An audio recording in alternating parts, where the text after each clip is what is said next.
কেন পায়ে পাড়ি দিয়ে ঝগড়া করবে? কারো তখন আমরা তো কারো ঝগড়া করি নাই। ওদের নিয়ে চিন্তা করার সময় তার ইয়ে নাই, অনেক কাজ আছে ওর। আমি আল্লাহর রহমতে ভালো সাড়া পাচ্ছি।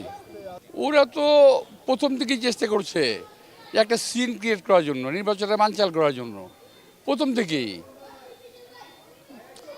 এত বছর রাজনীতি করলাম, আমি এমন কথা ওই যে অভিযোগগুলো করছে, কোনো প্রার্থী আমরা অভিযোগ করে না। এই যে এখন আসছি এখানে যে কজন প্রার্থী দেখলাম, তাদের তো অভিযোগ করতেছে না কেউ। না না, উদ্দেশ্যমূলক বিভ্রান্তি ছড়ানো এবং জনগণকে একটা অস্বস্তির মধ্যে ফেলে দেওয়া। এদের এদের এর পিছনে কোনো সৎ উদ্দেশ্য নাই। এদের কথাবার্তার পিছনে কোনো ভালো উদ্দেশ্য নাই। আমরা যা বলি ভালো উদ্দেশ্য নিয়ে বলি, সৎ উদ্দেশ্য নিয়ে বলি।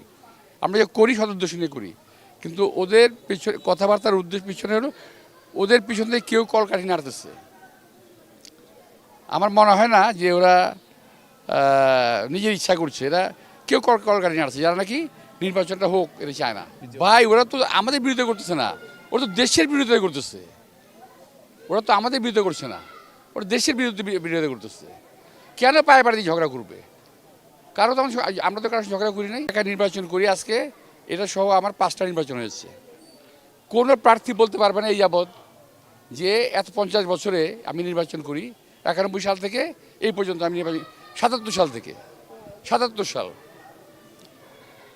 এই প্রার্থীদের মধ্যে আমি যখন কমিশনার নির্বাচন করি তখন ছিল 11 জন প্রার্থী ছিল, কেউ কমপ্লেন করতে পারবে না। আমি যখন 91 এমপি ইলেকশন করি, জামাতের আব্বাস আলী খান ছিল, ওনারা কি বলতে পারবে না। তারপর আওয়ামী লীগের পল্টু ভাই, ওনারা বলতে পারবে না। আমার বিরুদ্ধে নির্বাচনী সহিংসতার কোনো অভিযোগ কেউ কখনো তুলতে পারে নাই, কিন্তু এরা এবার উদ্দেশ্যমূলকভাবে করছে এটা। আমি আল্লাহর রহমতে ভালো সাড়া পাচ্ছি, খুব ভালো সাড়া পাচ্ছি। আর এর চেয়ে সবচেয়ে বড় কারণ হলো যে এই এলাকার লোকজন আমাকে চেনে, জানে, এদের সঙ্গে আমার সখ্যতা আজকের নয়, জন্মের পর থেকে। এই জন্য সারাটা খুব ভালো এলাকাতে।